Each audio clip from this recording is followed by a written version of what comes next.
So recently I watched the new Puss in Boots movie, and I gotta admit, it's really good. First off, the movie is a standalone, which doesn't require you to watch the Shrek franchise or the prequel to the movie, which is a good thing because I either have never watched them or barely remember them. Without getting into too many spoilers, the movie does an incredible job to meet your expectations and then surpass them. My favorite aspect of the movie was the fact that it actually went deep into philosophical topics such as life and mortality, which, do you know how rare that is for a PG movie nowadays? Back when I was like 5, I grew up with kids movies like How to Train Your Dragon, Big Hero 6, Kung Fu Panda, The Lego Movie, Despicable Me, etc. And these movies were, 1, good, and 2, had an actual meaningful lessons that were taught.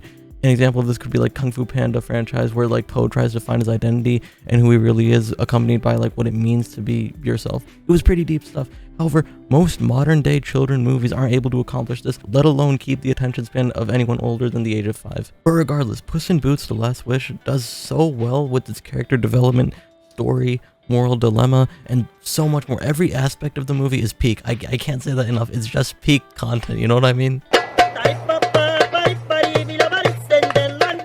Puss at the beginning of the movie is at his peak. He's at his prime. He's the hero to literally everyone. This is true until he loses his 8th life, and from here, the movie takes a turn.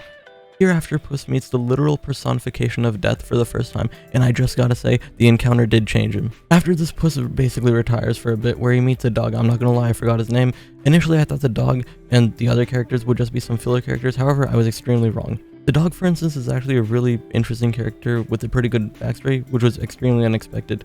Now, just from the character design and what the trailer showed us, I thought that the dog would be, some annoying side character who we just want to kill off, something like that. But in all honesty, the dog was a glass half full type of guy, and in some scenarios, like when the movie got really deep, it was just really heartwarming, and it was like the anchor to pull us down to say like, hey, this is a kid's movie, it's not as deep as Star Wars or something. Another group of characters I found interesting was Goldilocks and the Three Bears. These guys were insanely good side characters, I gotta admit that. They had their own moral dilemmas, issues, dreams, and goals.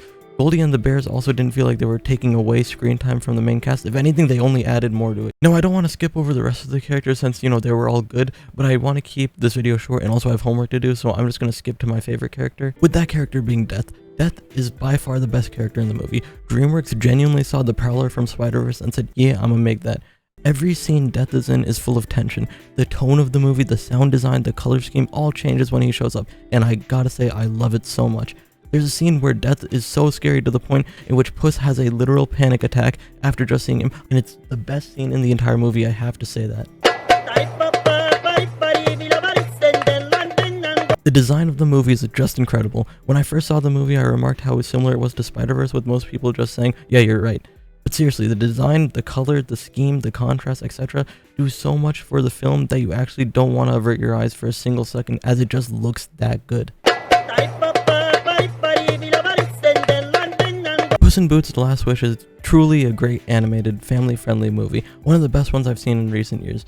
And I'm just so happy and astounded by what DreamWorks was able to do here. In all honesty, and in my opinion, I wouldn't be surprised if DreamWorks surpasses like Disney when it comes to animated movies. So yeah, that's my review of the movie. If you haven't seen it already, I highly suggest you do.